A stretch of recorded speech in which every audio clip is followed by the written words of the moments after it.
We are going to convert this PowerPoint presentation to a PDF file. Each of the slides will be saved as a different PDF page. First, open up your browser and go to smallpdf.com.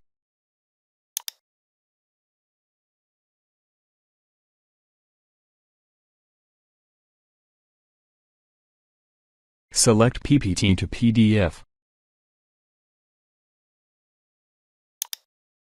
Click Choose Files, then select your PowerPoint presentation.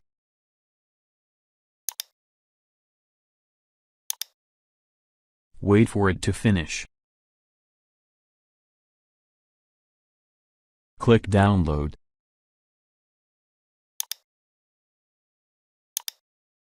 Here is our PDF file.